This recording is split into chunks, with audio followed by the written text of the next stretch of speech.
All you Toyota lovers out there, guess what I'm working on?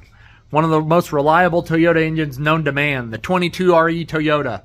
I just got it out of the blast cabinet, so this get to machining. Before honing these blocks, you have to take this hump out right here, and if you don't, it messes up the cylinder and doesn't hone straight. So I'm just going to take this little hump down with this grinder. All right, that's what it looks like when I'm all done. Now I can start honing. Now I'm just putting the main caps on and torquing it to 75 pounds before I put it in my hone. Let's get this thing in the hone. I'm kind of concerned about this number 4 cylinder. There's some severe scoring. I'm just going to hone it and make sure it makes size. Also, I'm waiting on this insert I ordered.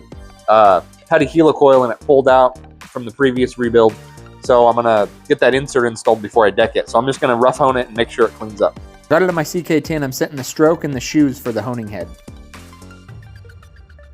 Now I'm giving this thing a couple strokes to really see what the cylinders look like.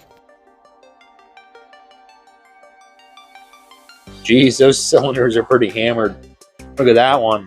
Big score right there, and look halfway down. Jeez. I didn't know James Bond drove a Toyota. This thing was a real smoke machine. All right, let's get a bore gauge in here. This is set at 40 over. This block's already 20.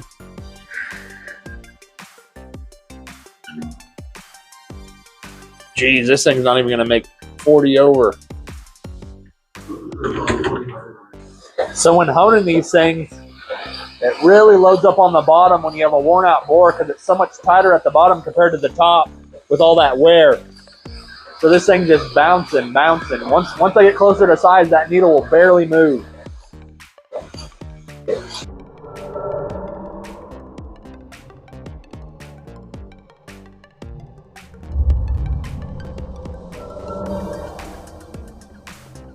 These little 22RE Toyotas run forever. The only main issue they have is the plastic timing guide breaks, so I always upgrade them with a steel-backed rail and it fixes the problem. You want to always do that to your stones. Deglazes them. So we're honing this back cylinder. It's really hammered.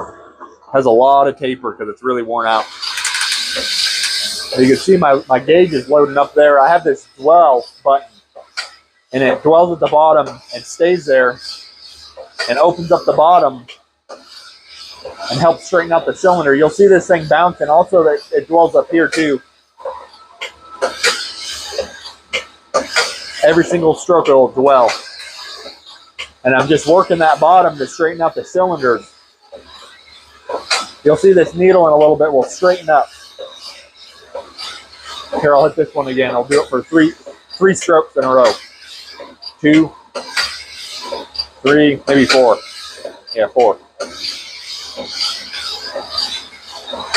So I'm just attacking the bottom of the cylinder and trying to straighten it up. Works really good.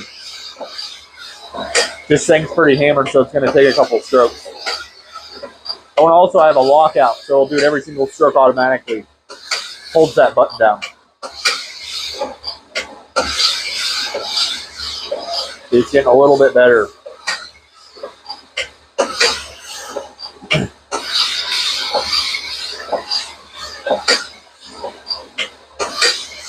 Remember, this thing was about 20 thousandths worn at the top compared to the bottom, so pretty tapered.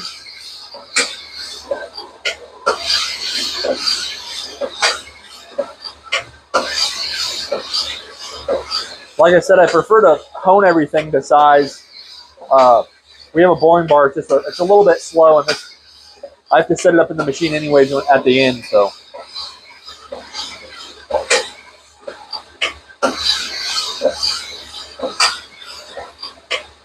Unless I'm going like 60 over on a stock bore on a V8, I bore it, then hone it. Just a CK10 with these roughing stones. It works very, very good. See how much better that needle's barely moving. Oh, there it goes. A couple more strokes probably will clean it up.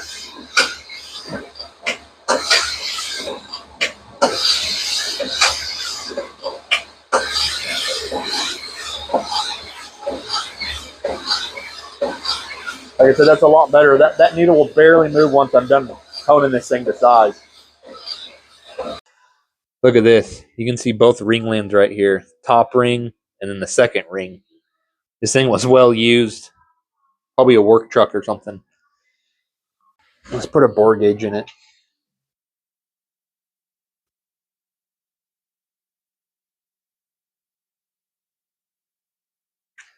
That's about 37 over from standard. Pop's about the same, but then you get in those bad spots. We're about 2 or 3 over, 40 over. So obviously going 60. Jeez, that block's hammered. It must have been a smoke machine. I didn't know James Bond drove a Toyota. So I'm going to have to source him some 60 over pistons. He ended up buying some 40 overs before he talked with me about doing the engine. That's why you always talk with your machine shop. Make sure you order the right parts the first time and don't have to return them. That's going to do it for this one, guys, and thanks for watching.